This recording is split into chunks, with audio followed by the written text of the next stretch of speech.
3, 2, 1, 0.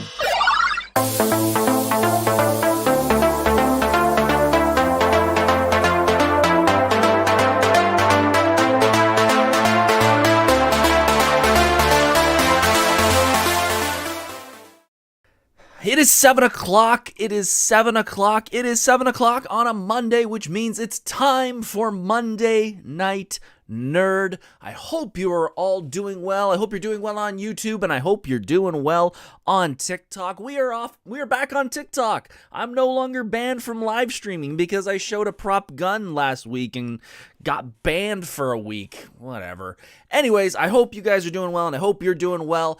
We are here to talk about Toronto Game Expo because it was 48 hours ago it started, 24 hours ago it ended, and man, I'm still recovering. It was such a fun weekend, but we're going to get into that in a whole lot more in a few minutes. Folks, if you are just joining, hey, my name is Corp Cosplay. I'm a cosplayer in the Southern Ontario area. I like to cosplay. I like to go to conventions. I'm a cosplayer, and this is my show. We talk about wrestling. We talk about comics. We talk about movies. We talk about music. Talk about everything under the sun that's nerdy, and tonight, we're going to talk all about conventions.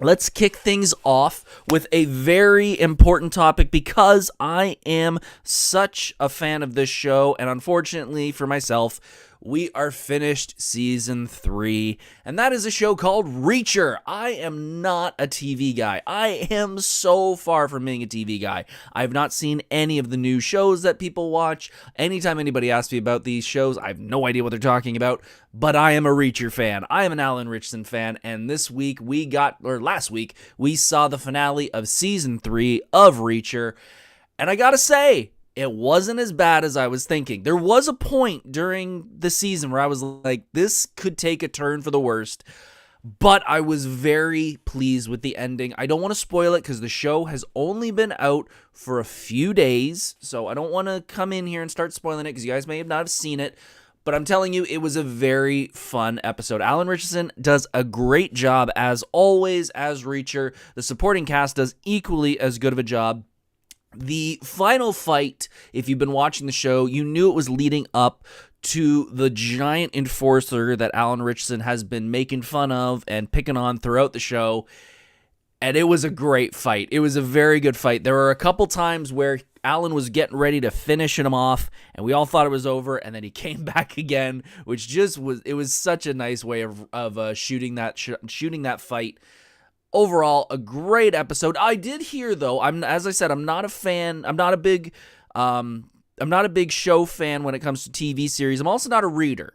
That is something I will admit. I listen to audiobooks, but when it comes to a lot of books, I'm not a big fan of reading. That can explain a lot about my dialect. So I did hear that this season, obviously, is based off the series of books. There are changes to the book. So if you are a fan of the books and you're watching it just as a compendium to what you read, there are some changes to it. I don't want to spoil anything, but there are some major changes from the book. When it comes to the major bad guy at the end, I think they wrote the ending perfectly. I think there's a lot of shows and movies that will take a bad guy who isn't a physically trained killer, and they will be very normal, just evil, and then they get to the end fight and they are suddenly crazy good at martial arts, crazy good at gunplay and all that. They don't do that in this ending, and I was very happy with that ending because I felt like if they tried to do a giant in a warehouse and a big shootout, I felt like that would compromise the villain in this series. The way they wrote it at the end was picture perfect. I was very happy with that. I will say it is still not my favorite season. Season 1 is still the best season in my opinion. Season 3 is second, and season 2 is third in my opinion. But again, I do 1, 3, and 2, but it's not like 1 was 100 and 2 was 5%. Season 2 is still a great season. It's just season 3 I feel is a bit better. But overall, I'm excited for this. I'm excited to see where they're going to go in the future. I believe they've already signed on for 2 more seasons, which just makes me even happier because we're going to get more Reacher. In the chat, Freakish, it is good to see you. We're going to be talking about you in a little while. Andre, good to see you as well. let's jump into a little bit of gaming news because we got a bunch of movie news. So let's get this gaming one out of the way. I am a video game fan, and if you have me on PlayStation, MiChalica, yes, my username is Micalica. I love Lego games. I've always been a fan of Lego games, and a lot of people will say, well, that's not really gaming. It's not like Bloodborne. It's not hard. You're right. I don't really want to play a game that's stupid hard, that is going to get me frustrated. There are times when I seriously just want to put on a podcast or music and just play a game that's boring and just, I don't have to think. And the Lego games do a great job at that. So I have a platinum on almost every Lego game. And I realized a couple days ago that I got those platinums when the games came out. Now those games are available digitally on the PlayStation Plus Extra tier, which I have. And I realized they have another row of trophies, so I can re-get all those trophies again. So I downloaded a bunch of them, and I'm now going to be playing them in my off time whenever I just want to sit back and veg. I have a series of games to enjoy. However, I started Lego Batman 3, which is one of my favorites, mainly because it is very centered around the lanterns, and I'm a big Green Lantern fan. However, I noticed there are a lot of game-breaking bugs in that game, and I've played the game before, and again, I platinumed it. I don't remember having that many problems with that game, but there's been at least 3 times where I have gotten through 3/4 of a level, and something has happened where an asset hasn't appeared or a villain hasn't gone into the next animation, and I literally just have to end the game and restart it and run through the level again. So I don't know if I'm going to run into that again. You guys can tell me if you've played these games and if you've run into these glitches. I've checked online, and there's a few people that say there's a couple things, but I'm seeing a lot more than I typically would. So it's a little frustrating, but also I'm just kicking back and enjoying these games. So just something I wanted to mention if you're wanting to go through these games with maybe by yourself, or if you have friends and kids, you may have some issues, which is, it's a little frustrating, as Freakish says. Now, this is a nerdy podcast. We try and keep things very positive here. I try not to bring up too much drama. However, it would be remiss of me to not bring up a little bit about what's going on with Disney and the new Snow White movie. Now, I don't think I have to explain what's going on with the Snow White movie and all the fun controversy that's happening, but I'm going to quickly talk about it if you've been living under a rock. Snow White is the new remake that has come out of Disney, the new live-action remake, and it is now on IMDb the lowest rated movie of all time, not just Disney, of all time, with a 1.6 out of 10.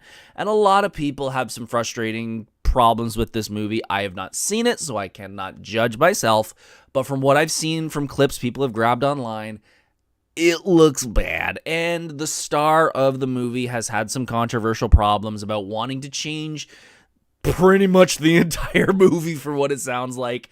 So I just want to quickly get into this, that this is the problem that I've seen with a lot of these remakes and sequels, but not sequels like the movie just happened, like we're going to do a Ghostbusters remake based off the 80s property. The thing that I've always found interesting with these is that they want to do remakes, but they don't want to remake the same movie. But they don't want to change too much, because that'll be different. Like it's a frustrating thing to think about, because Disney wants to do a live action interpretation of all of their properties. Okay.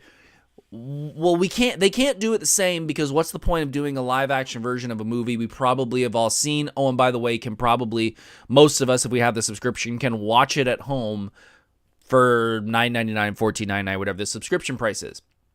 But if they do something too different, then it's not the same movie. And that's what this has become, is that they've changed a lot of the storyline of Snow White.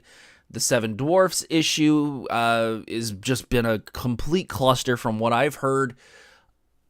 It's not surprising that this is happening. And I feel like there is a little bit of shock through the internet of, like, people just seem to have this visceral reaction to this movie. Like I said, It's a 1.6. This is officially on IMDb the worst reviewed movie of all time.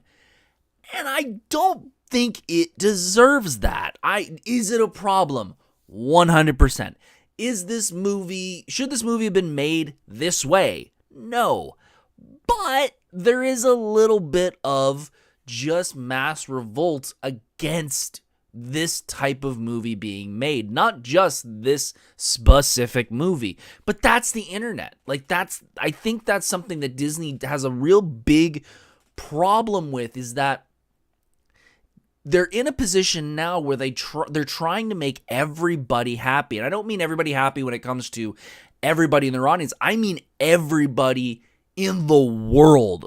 They want their executives to be happy. They want their board members to be happy. They want their director to be happy. They want their actors to be happy. They want their audience to be happy. There comes a point, though, when it's the old saying of trying to make a mixtape for a party. If you put every person's favorite type of music on there, you're going to have 100 different types of music and no one's going to be happy.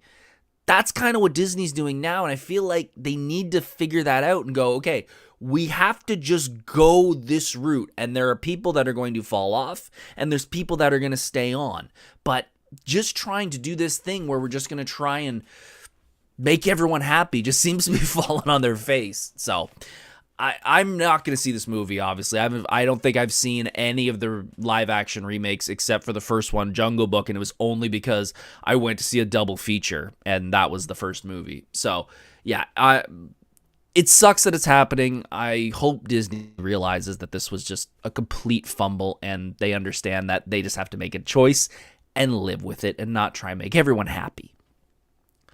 From negative Disney news, let's jump into positive Disney news, and that is for all the Marvel fans out there, like myself, who sat around and watched 5.5 hours of the back of chairs, which just makes me laugh. You have no idea how fun this was for someone who has a background in marketing, because I loved watching the reactions of people as it was happening in real time. I had my phone sitting here on my desk while I was working, and I just let it run, and then every half hour, 45 minutes, I would just flick on TikTok and just watch people's reactions.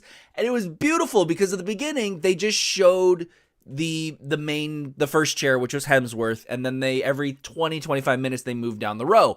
Well, by the second chair, you were starting to get people on TikTok going, "This is the dumbest thing ever. This is what a waste of time." And then by the time they got to about the 15th chair, they were doing videos of, "This is the best marketing I've ever seen." And it was beautiful because just like everything when it comes to the Marvel Universe, everyone jumps to the conclusion that they're done and that this is them. This is over. They're never going to go any farther. And then the next movie comes out and it makes $1 billion and everyone goes to see it. I joked with with the buddies Geeks and Co. on their podcast last week when they were talking about this. This should have been the trailer. This is your trailer. You don't have to show me anything else of this movie. You've sold $1 billion worth in tickets off of that alone. Anything else now is just going to push people away. I don't know. That's me. But let's quickly go through it. We can tell you that a lot of the main characters from the Marvel Universe that are currently involved in a lot of things will be coming in. We know Thor is going to be there. We know a lot of the Fantastic Four is going to be in there because the new movie's coming out. Anthony Mackie's going to be in there. Sebastian Stan, Shuri, Ant-Man. U.S. Agent was a nice one. I'm glad they're keeping him around because I think he did really good in the Falcon Winter Soldier show, and I'm glad he's getting a little more love, especially in the new Thunderbolts movie, which I'm super excited about. Shang-Chi, Simu Liu, which, I don't want to... I have a story that I can't tell on here. I will tell it one day, but I can't tell it right now, of how funny it is to see his name pop up. The ones that I think a lot of people are freaking out about, Kelsey Grammer coming back as Beast, which we had a good idea about. Patrick Stewart, Ian McKellen, Alan Cumming, Rebecca Romaine, James Marsden, and Channing Tatum. The X-Men are finally going to be making a full-on appearance in Doomsday. We all knew it was coming, but it's still very nice to see it official in writing. Okay, they will be here. So I made the joke when I saw Alan Cumming. I'm very excited that he is going to be back in the Nightcrawler suit. However, it is many, many years later, so that scene where he's laying on the couch getting tended to, where he's shirtless and he's completely covered in the tattoos from the second movie, I highly doubt they're going to do that again because I don't think Alan Cumming wants to put up with that much makeup. But it is good to see a lot of people at the con this weekend were saying it's great to see Channing Tatum's going to come back. I was just happy to see him in Deadpool and Wolverine, but now that he is going to be hopefully continuing past this and have a career in the X-Men universe / Marvel universe, I'm super excited. I think Channing Tatum does a great job, and yes, his dialect and all that, I bet they're going to modify it, seeing it's such a joke, but super excited. And obviously we ended with Robert Downey Jr., who is obviously playing Dr. Doom, so I'm excited. It's a Marvel movie. I will be there opening night, just like every other one. Just like my buddies and I got tickets to see Thunderbolts in a couple weeks. So it's got my ticket, obviously. Last but not least, let's do one little bit of news. As I said, I am a Lantern fan, and it is confirmed today that Nathan Fillion, Guy Gardner from the Superman movie coming out very shortly, has confirmed to be in the new Lantern show, which is so nice to see. I'm so glad that they're going to continue this character into other properties or other, movies and TV shows. I was honestly a little worried that they were going to just kill him off in that movie, seeing as we only saw one scene with him in the trailer.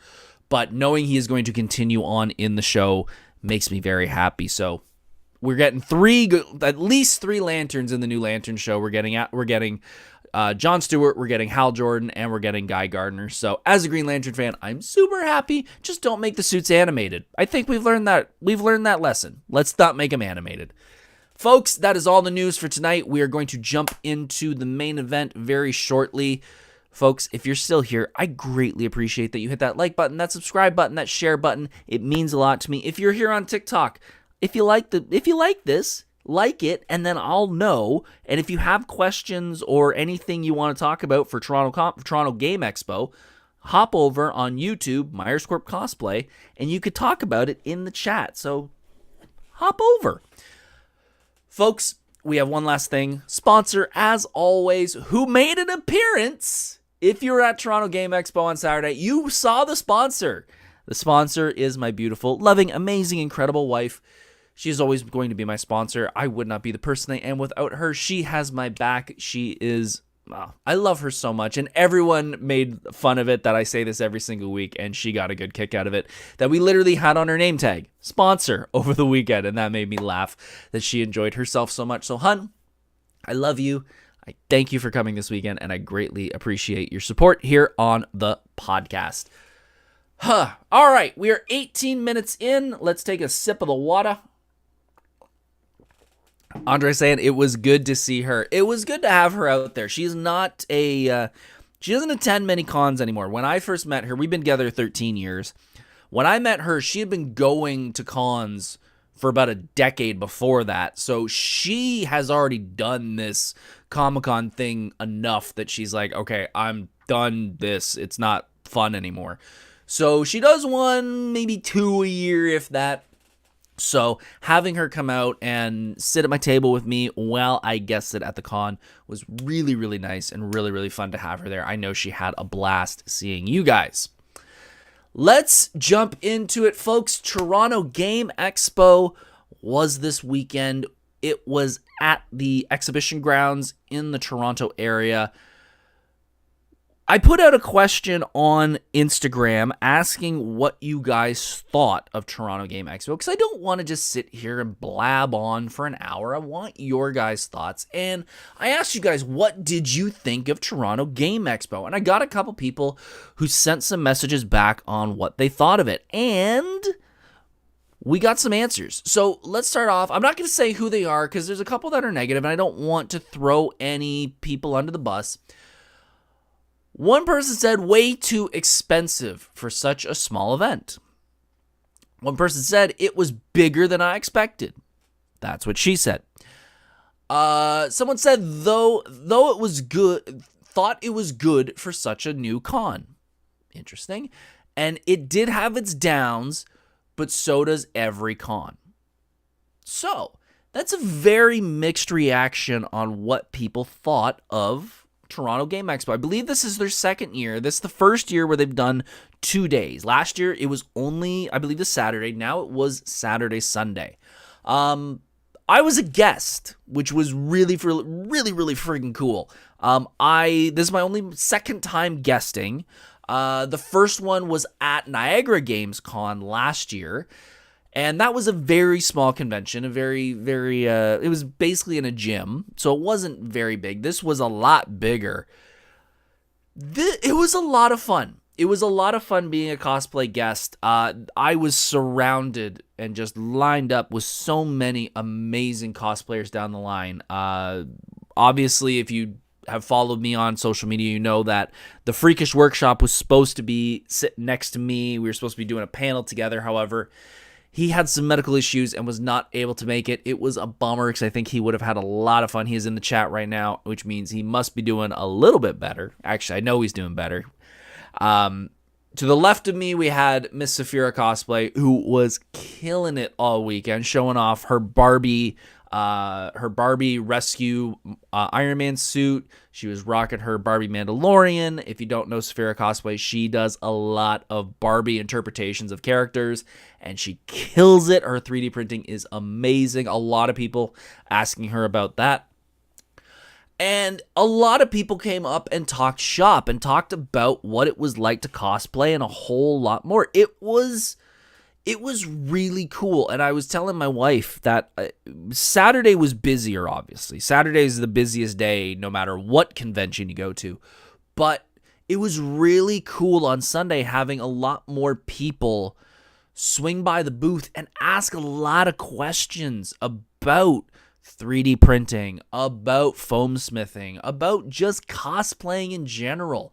And it was really nice. Like, I really dig that. I want to, please, no matter what happens, never call me a professional cosplayer.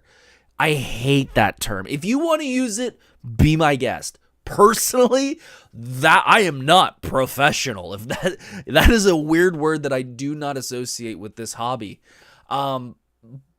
But there was a lot of people coming over asking a lot of questions, and I've been doing this for 10 years when it comes to cosplay, but also 15 years when it comes to going to conventions. And it was really nice to sit down and have some one-on-ones with people and talk like, hey, I might not be, Saphira's got these incredible armor suits. I got some stuff, like I got Dread and a couple other things. Let me explain to you like the first steps of getting to that level because I'm still working to match some of their stuff. So that was really nice to sit down and have some one-on-ones and yakking with some people. But let's kind of go down day by day. That's usually how I do these con reviews, is talk about each day individually and what some of the high points and low points were. So Saturday, first day, really exciting. Got up bright and early. We drove in, and that's one of the things I want to talk about specifically about this con is that I hate traveling to cons. I am the person that when they invent that Star Trek transporter where I can instantly be beamed somewhere, I am going to kiss the ground of the inventor that does that because I hate driving to conventions. I hate traveling. I love being right next door to a convention or being close by. That is why I'm spending a stupid amount of money to be at the convention at Fan Expo and staying at the hotel that's attached, because even going a block in cosplay to me is like, oh, I don't want to do this. It's just something that bugs me. So going there first thing in the morning, you have to obviously go first thing in the morning on the first day, but driving in, I was super excited on the first day. I was honestly, my wife was driving and I was kind of sitting there as a passenger princess and just like, okay, this is going to be fun. This is going to be a lot of fun. Setup was super easy. We set up the table. I will admit, I already have ideas of how to improve my table. It really did feel like I kind of just had stuff on the table. I'm going to start getting maybe a mannequin or two, even just a torso, so I can show off a little bit more. Like, I had the Ghost Rider head and everyone was happy to see that, but I felt like it would have been a little better if I could kind of have a torso. And yeah, the jacket's not made by me, but having the spikes and having the neck fire and all that, I think that would have added to it a little bit. So I'm already thinking of ideas for other shows that may be coming down the line that I might guess that. So already thinking of things. But setup of the table was really simple. And honestly, as soon as we got in there, I could just tell the vibe of this con was super nice. Super fun. Everyone had a smile on their face. And I'm not saying that when I go to other cons, there's negativity, but it kind of felt, and I used this word a couple times when I had a couple people interview me, and I just talking about the con in general, and I kept using the word community. And I know that's such a stereotypical word, but there are some cons that I go to that are just, there's some that are transactional where it just feels like they want you to spend money. I'm not naming names, but you can kind of put two and two together of what some of those cons are. And there's other ones that just feel, maybe because of where I am at the cons and all that, I just felt like it was, I don't know, I felt like there was attention to the con. Like, I don't know, it felt different, this one. And I'm very happy with how I felt going into this con. As I said, the Saturday was pretty busy. It was, your traditional Saturday, a lot of people coming in. The weather this weekend was not that great, which kind of put a damper on it a little bit, no pun intended. Like, it was just wet and bleh. So I don't know if that really impacted how many people came through the turnstile, but from what I heard, ticket sales were good. So I'll keep that as a positive. It was busy, but it kind of felt slow. JS is in chat. Geeks & Co. were at the show as well. What's up, JS? It felt busy on Saturday, but it was kind of slow. So I don't know if that was just where I was sitting in the cosplay alley, but yeah, it felt busy, but it felt slow. Because as I said, Sunday, I just felt like more people came up and talked to me. There was a lot of good vendors there, which was really nice. I would have loved to have had brought a little more spending money, because there's a couple games there I was contemplating getting. But overall, I've done so many of these cons that I kind of have all the things that I'm dying to get, and I think that's a negative for me. But that's just a personal negative. Like, if you go to Disney World 100 times, you kind of know what Disney World is, and the magic's kind of gone. So that's how I kind of feel about conventions now, where I enjoy the community aspect of it, because that changes from con to con. Just going there and being like, I'm going to shop and buy stuff, I could do that at any con. But it was still nice having them there, and all of them seemed very nice. I did my first panel, which was nuts, especially because I was supposed to do it with Mr. Freakish Workshop right next to me. But Freakish had his gallbladder turn heel on him, and he was in the hospital getting gallbladder removed, so he was not there. And I don't know who was out in the audience, if anybody in chat was out in the audience. I don't remember everybody that was there. I know the Geeks & Co. were right next door. When I say this is one thing and being on stage is a very different thing, being on stage is a very different thing. I don't mind doing a minute performance, but when I say doing that panel was one of the most nerve-wracking things I've done on stage, that's an understatement. And the main thing is that Freakish and I had kind of built the panel around giving him like 10, 15 minutes, maybe probably 10 minutes of talking about him and his patterning skills. And because he wasn't there, I didn't dawn on me till I kind of got started in the panel that, like, I've only got 15 minutes worth of talking points. Half of it was about him. So I will fully admit, and you can watch it when I post it on my YouTube, because I did film it. There are moments where I'm freezing And there are moments where I'm looking at my phone, and I will tell you, the notes that I had for the panel are about that big. But I BS scrolling through like I'm looking through a whole lot of notes. I just blanked because I'm like, I don't know what else to talk about besides going back to stuff that I talked about 5 minutes ago. Pretty Nerdy says, I sure you did great. And Akari says, and you did a great job. I appreciate that. My wife said I did a great job and that I hit it well. But I totally was like, holy crap. There has never been a moment, and I have done dramatic performances in high school. I have done a bunch of performances for cosplay. I have done tons of things on stage. This was literally the first time that these lines went through my head. Please God, get me off this stage. There was a second that line went through my head, and it was like, oh my God, I want to leave. And thankfully, someone in the audience, when I did ask for questions, did have a question, because I was like, oh, good, a talking point, thank God. JS said, you did good, buddy. And I appreciate all the love. It's kind of like, I assumed it would be like a drum solo in a band. Like, if you mess up a drum solo, no one knows unless they knew what the drum solo was supposed to be. And because I knew what it was, I knew that I messed up. But hey, if everyone else liked it, great. I'm glad you enjoyed it. I will tell you, during my lunch today, I worked from home today, so I was doing a little bit of editing of the video. And I'm going to post this short.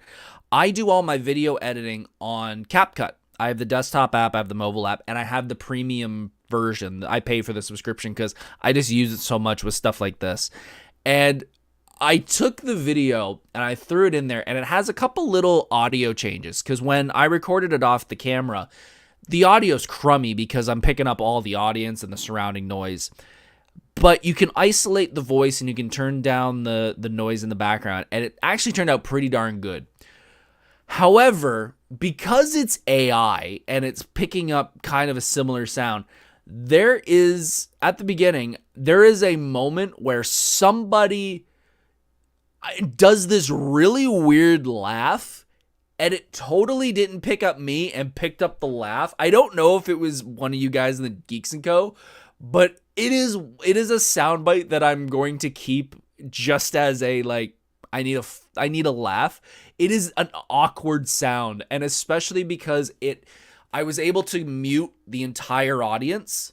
So it's literally Jeff introducing me, and it's like, and Myers Corp Cosplay, and then you hear, "Arr!"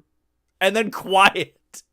And then I come in, and I was sitting here crying. I brought my wife up here, and she thought it was hilarious. She's like, that's what happens with AI. But yeah, so I'm going to keep that as a little clip. I might post it as a short because I don't know why the camera grabbed that, and I don't know who did it, but it made me laugh. But yeah, the panel was good. The panel was good. I'm glad I did it. I really wish Freakish could have been there. I know he would have had an absolute blast doing it, but hey, next time we'll do it together. What do we got here? I mean, it could be. Yeah, it could have been. I honestly, you guys were right next door, so I assumed it was one of you guys. Brendan Show Meat. Well, I've been called worse. So then after a little while, I decided to change out of Gambit because I was in Gambit all day. We're going to talk after the 2 days about the cosplays, but at some point I think there's a couple hours left, I did change into Mario because my wife, who was a sponsor who was there, she was dressed as Luigi, and I thought, hey, we should kind of do a dual combo cosplay because we don't really get to cosplay together that much. So that was a nice little thing. There was an amazing after party from what I've heard, hosted by the Geeks & Co. A lot of people did go to it. I did not. I am not really an after party kind of person, and not that I didn't feel invited. I was more than invited. I'm not an after party person, especially because if I don't know a lot of people there, it's kind of hard. I'm completely shy as hell, and I'm not really good at socializing with new people. So because Saphira was like the only one I was kind of talking to all day, JS and all them, they were hosting, so I knew they were going to be busy. I didn't feel right going. Also, I could tell my wife, because she doesn't do these cons that much, she was kind of at that point of like, I wouldn't mind heading home. So I kind of went, yeah, we probably should. So we didn't go to the after party, but from all the videos and photos and everything I've seen, it looked like a lot of fun. And that was kind of the Saturday. Like, it was a great Saturday. Oh, also, I got to see Mr. John St. John, who is the voice of Duke Nukem, who was, funny enough, the first time I guested at Niagara Gamescom, he was a celebrity guest there, and he's at a celebrity guest again, which is really cool. And Mr. Frederick B. Owens, who is a voice actor in One Piece, and he's also a voice actor on the TMNT. I knew him without realizing it. I know him from my work, which made me laugh because I see him multiple times a week where I work, and I was like, wait, I know your face from. I literally went on the website and I'm like, and we kind of had a moment of like, I didn't know you did this. He's like, I didn't know you did cosplays. So it was nice seeing him, and he gave me a nice little Funko up there autographed, which was great. So I can't wait to see him in the office either tomorrow or Wednesday. So it was nice seeing him. It was nice seeing John St. John. I know Matthew Taylor was there, Nemesis, and I cannot remember the individual who does Claire from Resident Evil 2. I wanted to meet her, but I was just so busy, so I didn't get a chance. Lark Bark, I hope you're doing good. Just got off work. Good. Glad you're finally off and you can take some time to relax, because that's what we're doing. Sunday arrived bright and early, and I had to drive in. I drove in solo, and like I said, it wasn't a bad drive. I will fully admit it wasn't too bad, but man, it would have been nice to just roll out of a hotel bed and just right down to the con. Unfortunately, like I said, I'm paying a shitload for Fan Expo, and I paid a buttload for Metallica tickets, and I have to pay for a hotel for Niagara Falls and a couple other things. So can't really spend a ton more on hotels, but it was still not a bad drive.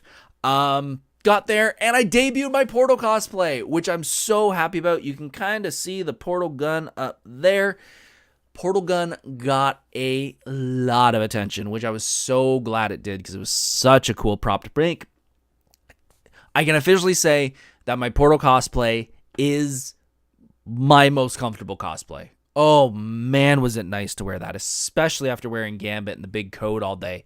Just wearing double tank top and those pants and those boots, which were just covers for my regular running shoes. Oh, it was so nice. I could have slept in that cosplay. It was so comfy. So that was nice, being able to enjoy and relax that day. Lots of people, like I said, wanted to come over and talk. Saphira had a couple photo shoots and wanted to go walk around. I kind of was hanging out at the tables, just watching the tables with making sure stuff was good on her table. So didn't get a lot of chance to leave and walk around too much on Sunday, but that's not a big deal because it allowed people to come to my table and talk to me. Something I'm going to do for the next con, I did have my sign set up that I was selling prints, and that, what was the other one? Selling prints. What the hell was the other one? They were selling prints. I had my first prop, my Hellboy fist that I made for my wife when she cosplayed, and I had a sign up front that said, "This is my first prop. If you can cosplay, I can cosplay." And, my follow. I had a QR code that you could scan to follow the podcast, or you can follow me on social. I'm going to be making one more sign for the next con, and that sign is going to be politely saying, "Don't frickin' touch the props unless I let you."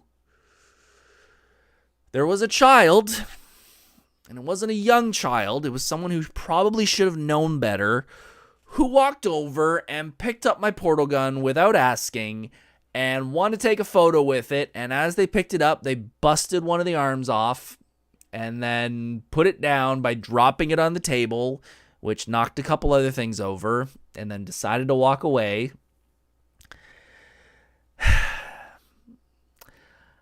Whatever. Thankfully, it was one of the arms on the portal gun, which I have honestly broke about 3 of them trying to build the thing, so I wasn't too heartbroken about it. But if you're a parent and you take your child to Comic-Con, no matter how old that child is, if he's 1 or if he's 16, tell them not to touch shit that's not theirs. Please? Because if he broke more than that, that's when I would have got frustrated.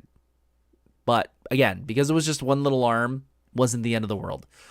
But yeah, Sunday was, like I said, it was just a lot of talking. There was a couple cosplayers came up who were asking about my 3D printing, which I laughed at. I honestly laughed internally when anybody would come up to me while Saphira's next to me with her giant rescue 3D print and her 3D printed helmets and are asking me about 3D printing. I just wanted to go, ask her. She knows a lot more than I do. But it was very nice. I was very humbled to be asked so much about my 3D prints. Actually, the last individual who came up, we had a great conversation about, they were a Green Lantern fan. They wanted to do a Green Lantern. They wanted to do Alan Scott. And I actually had one of the lantern rings that I had printed in the past. It was actually the one I used the last time I used Green Lantern. And she was just so enthralled with it. She's like, oh my God, it was so good. It was so good. And I'm like, dude, just take it. Like, seriously, it'll take me 10 minutes to print another one. Just enjoy it. And they freaked. They're like, oh my God, thank you so much. And I was more than happy to give it to them. Because, like, again, it's a 10-second ring that I'm going to be able to print 1,000 more. So it made someone's day. And yeah, I had a couple friends. Alex, who's usually in chat, he stopped by with his cousin Bree. They hung out at the booth for a little bit. We yacked about this con and a bunch of other stuff.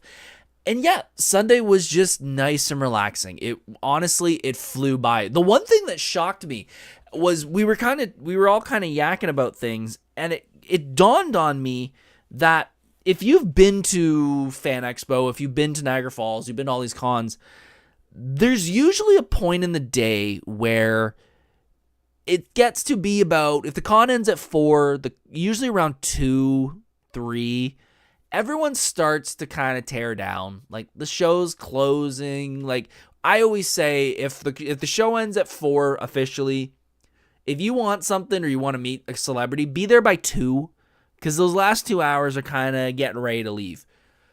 It was like 5 minutes to 4, and the con ended at 4. I looked at Saphira, and I was like, everyone's still got booths. Like, we're done at 4, right? And she's like, yeah, I think so. And at 4 o'clock, there was no announcement or anything. They just opened up the bay doors, and everyone just started taking their stuff down at 4. So that was really cool to be like, this is going well enough that people were just like, we're done. Okay, cool. Let's all hang it up. So that was a nice feeling to not have people like, I can't wait to get out of here. So that's definitely a plus. Akari, reboot group when? Yeah. Wife's got to talk about that. My wife has an idea of maybe doing maybe jumping back into the cosplay world and doing a hexadecimal cosplay. And let's wait on that one before we officially say that is happening. That is, my wife is very good at planning things, and then when we actually get moving on things, sometimes it falls apart. So, and I don't even know, like, I've always joked about doing maybe a Bob cosplay, but I don't know. We'll see. If any group, I would love to do Reboot because I'm such a fan of it, but we'll see. Don't say it officially yet. And that was Sunday. So let's quickly talk about cosplay. What did I learn from my cosplays that I will be modifying and changing going into the future? So Saturday was Gambit. Saturday was the first time I actually got to wear Gambit for a full day. I did wear it at Toronto Comic-Con, but it was a short day. It was a very short day because that's how busy it was. I officially cannot wear the neck guard. I'm sorry. I did make a foam with fabric over top of it neck guard because Gambit does kind of have a full neck covering. I can't wear it. And I don't think it's just the way I made it. I'm claustrophobic. B, it made me so warm. Like, I was so hot with that on. As soon as I took it off, it cooled me down so much. So I think officially my Gambit is not going to have a neck guard. He will have the headpiece, but he's going to have a bare neck. And is that comic accurate? No. Is it exactly what it should be if I want to be accurate? No. Do I give a crap? No. I just want to be comfortable. And also, I'm going to redo the chest. I realize, and my wife has said this for so long, and I didn't realize it until I purchased a cosplay. I recently purchased a cosplay from someone, and I was so excited to get it, and I will use it. I'm going to have to do some modifications to it, though. I am 6 foot tall, and all of my height is in my torso. So when it comes to accessories and patterns and stuff that are chest, they don't go all the way as low as I need them to. So my gambit is based off a template that I bought, and it works, but it should be lower. So I'm going to have to I want to redo the chest piece to make it a little more form-fitting. I also am going to do not just a solid piece, I'm going to do the shape of it, and then I'm also going to do some pieces over top of it. So like 2 pecs, and the abs are going to be pieces on top of it, so it's got some depth to it. Oh God, it's short. No, it's not short, but it's a little short. It's short, and nerdy Crystal knows what it is. I just don't want to say it because it's not 100. It's not done yet, so I don't want to say what it is. But yeah, it's fine. It's just going to be modified a little bit. But yeah, so I'm going to redo the chest. I also, when I originally made this, I made the chest and the back because there was a point where I was going to wear the long sleeve shirt that Gambit wears underneath with the purple on it. And that would give me the option of taking the coat off. Well, I did that because the coat I had at the time sucked. Now I have a really good coat, so I'm never going to take the coat off. So to help with breathability, I'm not going to make a back piece because no one's going to see it. I'm just going to do the chest, and I'm just going to do some nylon strapping in the back to hold it together. So that will be hopefully done by Anime North because I do want to compete at Anime North with Gambit. Is the coat made by me? No, but I have weathered it and I have distressed it, so I count that as my own creation. But I've also created everything else. I did the boots, I did the chest, I did the headpiece, I did the cards, I did all that. So, and will be the next time I'm bringing out Gambit. Portal. Like I said, oh my God, it was so comfortable. It seriously was so comfy. It is now one of my new favorite cosplays. So, yeah, it was great. The gun got a ton of attention. The battery pack, holy crap! Whatever battery bank my wife got, it is so nice. It is one that is always on because I've seen some in the past where if it doesn't have enough juice, it just shuts off and it goes in like rest mode. This one was on all day. So starting at about 10 o'clock, all day, left the con, didn't turn it off, just threw the gun in the car, drove home, threw it into the room, in my storage cosplay room, and it sat there till probably midnight. So over 14 hours, I was like, I should probably take this off. Took it out, popped the back end off, looked at the battery bank, it hadn't even gone down one light. So I'm like, I'm stealing this. This is now becoming my new battery bank for cosplay because that thing lasted forever. Mind you, the lights don't take up a lot, but just knowing that it's that good, that it'll survive that long, not a bad thing to have in the work, whatever you want to call it, in the repertoire of cosplay. I will give my wife / sponsor the credit for this one because I didn't see it because I'm a guy. So the Portal cosplay is based off a female character. And I didn't do a complete gender bend. I was not, makeup, hair, and all that. I did the male version of it. Now, I didn't see this, but she did as soon as she saw it. I tried to make the cosplay the female version, and I'll show you in 1 second. For those who saw me at the con, I had the white tank top with aperture across it. This was the original one that I made myself. And it was a tank top because that's what the character wears. Well, my wife didn't like it. She didn't like it. She was like, yeah, you need to actually wear a beater. And I was like, I don't want to I don't want to do that. It's not the character. And she's like, no, you need to do it. And I'm like, oh, I don't want to. Also, it was on the Thursday, and I hate doing cosplay stuff at the last minute. But I will admit, she was right. She was fully right. She made the executive decision, and I will fully admit she was right. I looked better with the male look, even though I tried to do the female version. So, hun, I said it online. You were right. But yeah, I will definitely be doing Portal again. Again, I will probably be bringing it to Anime North because I know that is a video game style con. It's not just anime. So I'll probably bring Gambit. So for those who are going to Anime North, I can tell you right now, my lineup is probably going to be Gambit, Portal, and Dan from Street Fighter. So that's probably going to be my 3. Overall, let's talk about it, guys. This was such a fun con. That's such a fun con. Freakish.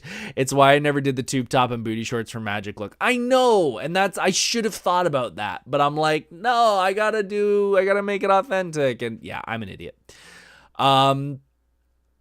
This was a really fun con, and I did an interview with someone, and I said, seriously, like, there are other cons that are just, they're transactional. There's some that just care about how much money they're getting out of you. This seriously felt really fun. By the way, Kraft was one of the sponsors, and if you went there on the Saturday, you could get as many boxes of Mario Kraft dinner, which was so nice because I have like 10 boxes of it now, and I eat that. I bought that stuff before the con, so I was like, yeah, I just saved grocery money on this. But yeah, it was really, really fun, and I think I would have had fun even if I wasn't a guest. The guest part was obviously a nice little cherry on top, but even just going as a cosplayer, I would have had fun. The only thing I would say is a problem was the space, and there wasn't a lot of space to kind of just chill. There was some space like in the food area in front of us, but I think they needed more place to just relax. And I think they realized that, and that is why next Toronto Game Con is in the fall, or Toronto. Gotta stop saying it that way. Everybody's got these names that just kind of overlap each other. The next Toronto Game Expo is in the fall, and they're moving to a new location. They are going to be at the e-commerce center, I believe it is, and it is a lot bigger venue. It is in the same area, but it is a bigger venue, and I'm super happy about that because I think that's going to allow cosplayers and other people just to be able to hang out and not feel like you're being pushed down an aisle to buy things. So I'm really excited about that happening in the fall. We might be making that the 15th con of the year, which is scary to think about, but it might actually become the 15th, and that might even happen if I'm not even a guest, which I can't believe I might do 15. Better Living Center. Thank you. Better Living Center. Yeah. 15. Holy crap. There is someone I really want to give a shout out to, and that is Queen Harleen Cosplay. She is the one who is kind of in charge of a lot of the convention. I don't think she runs the entire thing, but she was in charge of a lot of the cosplay guests and a lot of things that were going on day of. She came up to us so many times to check on us. And I felt like I've not been treated this way as a guest, volunteer, whatever role, like anywhere else.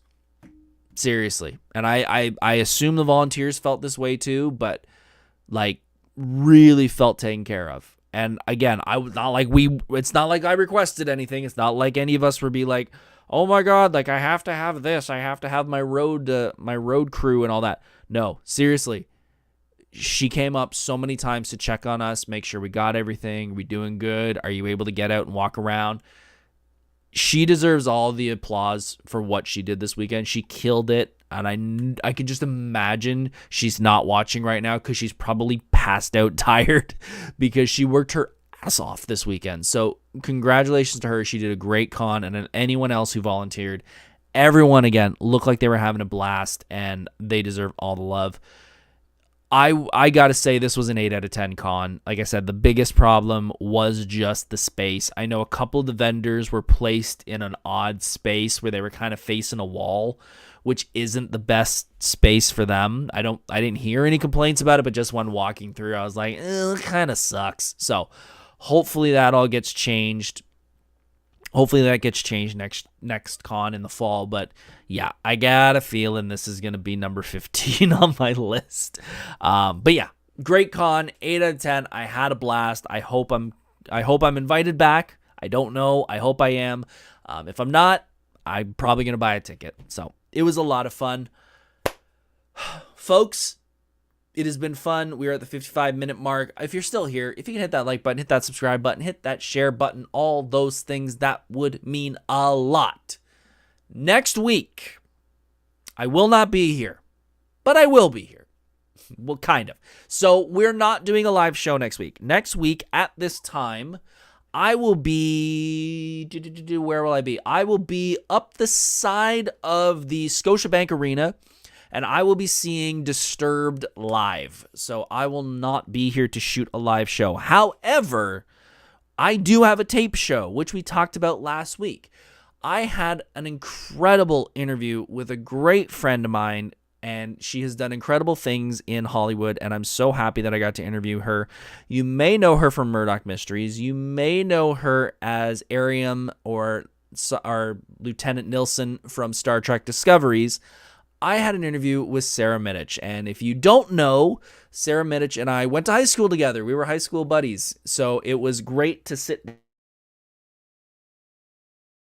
down and reminisce with her, talk and where she's going, where she's been, and a whole lot more. So that will be posted on my YouTube at 7 o'clock, just as if it was a live show. It's just not going to be live. It's going to be taped. So if you guys can tune in next week to watch that, I think it'll be a great time. It was a great interview. You're going to learn a lot about her life and a lot about, getting into acting. She has a new program called Growth and Gratitude, or Gratitude and Growth, where she talks about making, her life better and trying to help people with that. So great interview. We have a lot of fun, and I hope you guys enjoy it too. And I hope you've enjoyed this show. After that, we're going to have one more episode, and that is going to be, I believe, building a cosplay workshop, or it's going to be about budgeting for cosplay. Let me take that back.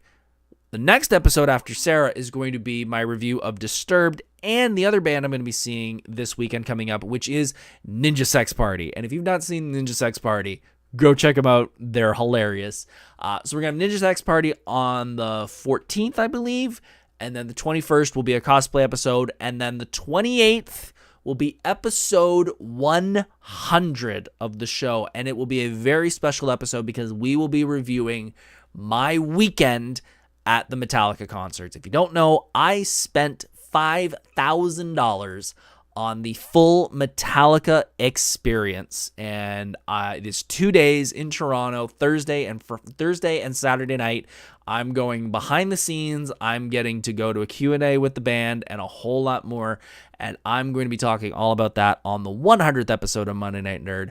But until then, stay tuned next week for my interview with Sarah, and I hope you guys have a great week. We got a lot to talk about when I get back from 2 amazing concerts.